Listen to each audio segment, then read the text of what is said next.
Assalamualaikum warahmatullahi wabarakatuh. Selamat datang kembali di channel saya Cito Official.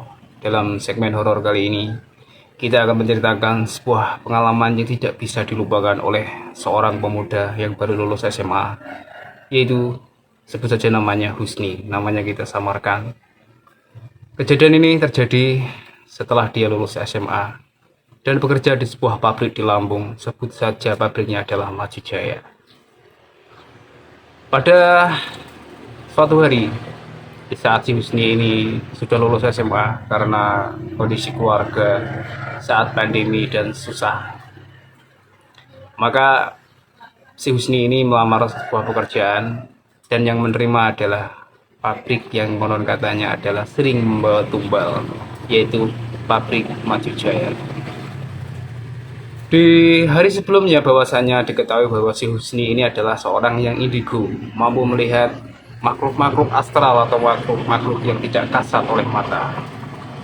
Jadi sebelum si Husni ini menerima pekerjaan di sini, Husni ini sudah memiliki pengalaman-pengalaman yang tidak bisa dilupakan tentang pabrik yang konon katanya membawa tumbal ini.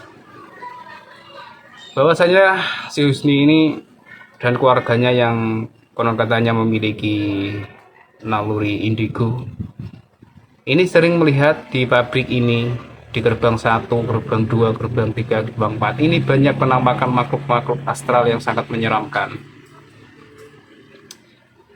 Jika dia lihat melalui mata batinnya atau mata indigonya, dia mengatakan si Husni ini bahwasanya di gerbang 1 ini terdapat makhluk astral tinggi besar hitam bermata merah melotot. Dan di gerbang 2 terdapat ular panjang yang panjangnya adalah sepanjang pabrik ini. Sementara di gerbang 3 terdapat gerombolan kuntilanak-kuntilanak yang bermata merah dan berbaju merah. Dan di gerbang 4 terakhir terdapat sesosok Nyai sebagai ratunya. Oke, kita skip cerita yang agak tidak enak karena ini menyangkut sebuah kematian, jadi saya nggak mau menceritakan. Kita lanjut saja ke cerita horornya si Husni setelah masuk di pabrik ini. Karena si Husni ini sudah curiga dengan pabrik ini, namun karena kondisi ekonomi yang sulit, maka si Husni ini pun tetap menerima untuk bekerja di pabrik Maju Jaya ini. Setelah hari pertama masuk, si Husni ini sudah tidak enak hati karena sudah tahu bahwa pabrik ini sudah nggak nyaman untuk dibuat kerja. Sampai di sini, si Husni ini belum mendapatkan pengalaman yang tidak bisa dilupakan, jadi dia tetap santai saja. Lanjut cerita, di hari kedua setelah si Husni ini makan siang, dia merasa perutnya ini agak mules, lalu dia pun masuk ke kamar mandi. Setelah dia buang air besar, dan anehnya setelah dia mau mengambil gayung untuk membersihkan BAB-nya, tadi sangka ada suara dari atas WC-nya itu. Dia melihat sesosok penampakan yang merayap di atas seperti cicak namun besar, berwujud manusia yang berwajah rata dan memakai pakaian putih lusut kusam. Sontak saja si Husni ini pun terkejut dan lari terbirit-birit tanpa sempat untuk membersihkan BAB-nya. Karena saking shock dan ketakutan, si Husni pun langsung saja keluar. Dan di depan pintu WC ternyata ada seorang wanita, sebut saja namanya Mbak Riris. Jadi dia langsung saja meminta tolong, Mbak Riris, kamu kenapa? Wahai si Husni, saya ketakutan Mbak, tadi melihat sesosok gaib yang menyeramkan. Oh, hantu itu ya, memang hantu itu sering ada di WC itu. Jadi si Mbak Riris pun sudah sering melihat pengalaman seperti ini. Akhirnya si Husni itu meminta untuk Mbak Riris ini menemani dia untuk membersihkan BAB yang belum sempurna tadi, dan dia pun kembali masuk ke WC dan ditungguin Mbak Riris di depan pintu. Dan setelah si Husni ini selesai membersihkan BAB keluar dari pintu, dia pun terkejut kembali karena Mbak Riris yang tadinya satu ini berubah menjadi 2 orang Mbak Riris dan memalingkan badannya tidak menatap si Husni ini. Dan yang satu lagi si Mbak Riris ini pun melangkah keluar ke arah keluar pabrik, sementara yang satu Mbak Riris ini tetap stay di situ. Lalu ditepuklah pundaknya oleh si Husni ini. Wahai Mbak Riris, kenapa kok diam saja? Dan anehnya Mbak Riris ini tidak berbicara dan hanya diam saja. Si Husni ini pun semakin curiga, ini jangan-jangan bukan Mbak Riris yang tadi, kok ada dua. Dan benar saja, setelah memalingkan wajahnya si Mbak Riris yang ditepuk pundaknya ini, wajahnya adalah datar, tidak ada apa-apa.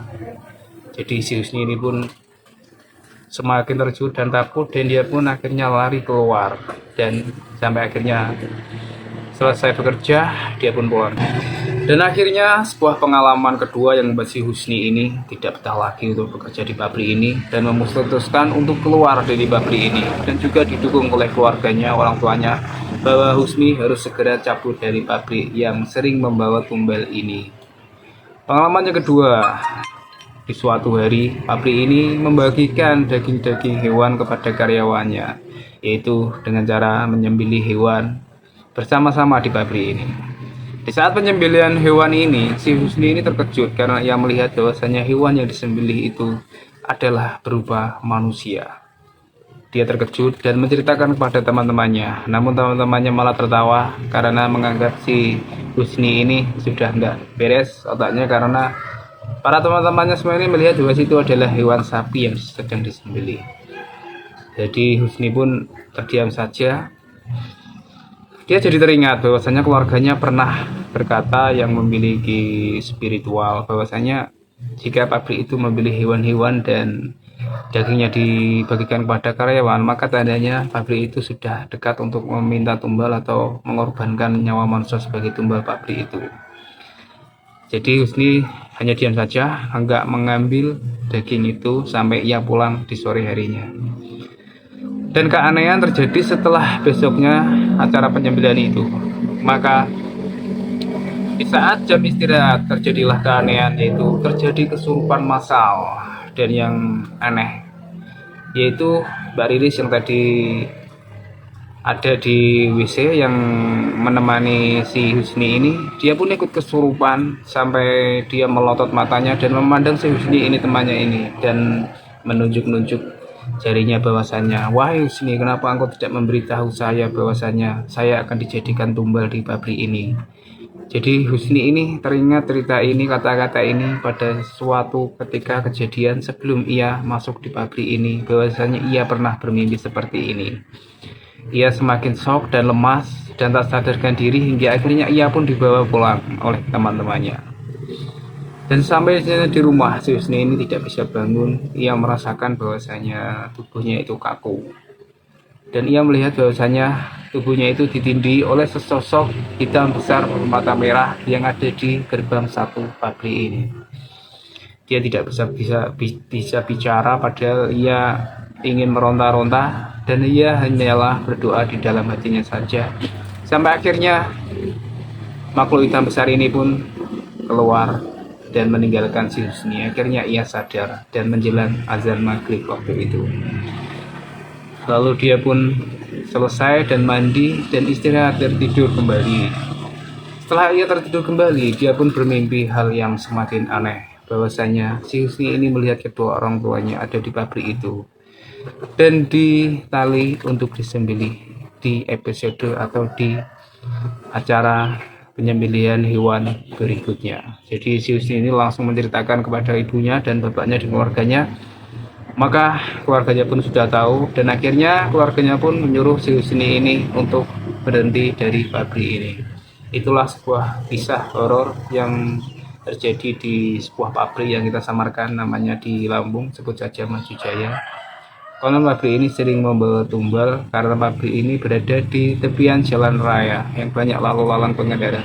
Namun detail dari tumbal kematian ini saya nggak etis untuk menyebutkan. Intinya sebuah pengalaman ini atau kisah ini sebagai pengalaman kita bahwasanya kita harus berhati-hati dimanapun kita berada.